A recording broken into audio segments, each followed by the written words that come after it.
Hi guys, and welcome to the first video in the series on coding your very own DIY gaming console, Bit.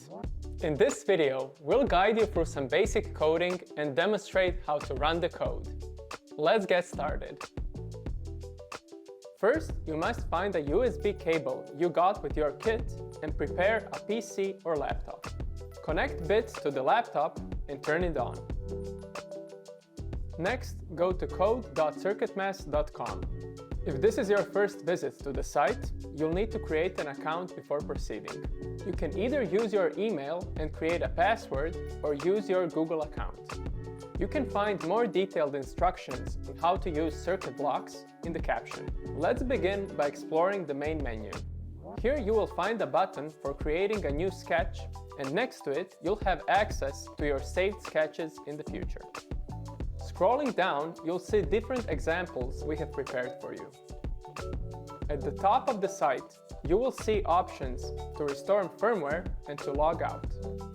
Let's click on the new sketch. In the device section, you can choose the device you are currently using. Choose Bit. For the name of the sketch, write down Simple Timer, since that is what we'll be coding now.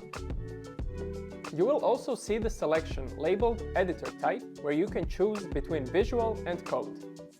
Opting for the visual option allows you to use colorful blocks, while using the code option means that you will have to input the code manually, just like the pros. We'll cover only the block coding part. Let's start. Once you open up a new sketch, click on the Connect button in the top right corner and select your device from the list. Since the device is still running the stock firmware, you will need to install MicroPython onto it. Click on the More Info button located next to the message indicating that MicroPython is not installed. A window will appear with the option to install MicroPython onto your device.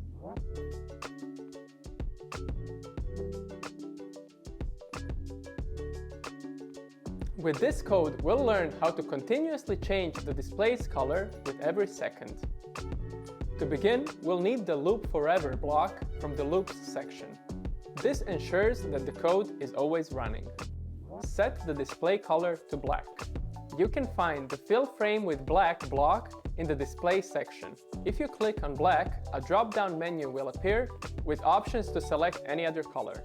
That will come in handy later in the video. When coding anything on the display, we have to put the Push Frame block from the Display section at the end. Find it and drop it here. Next, use a Sleep 1 second block from the Time section to create a 1 second delay between changing the colors.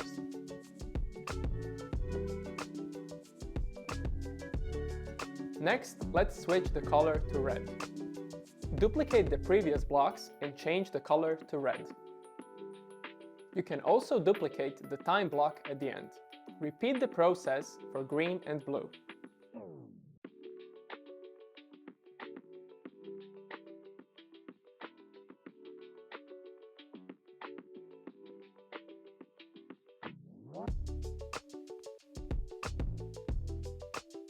Finally, we want to change the color to white.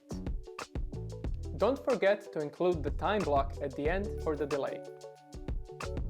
Now you can click the Run button and the display will change color every second. Experiment with different colors and time delays to create unique patterns. Thank you for watching this video and stay tuned for more examples.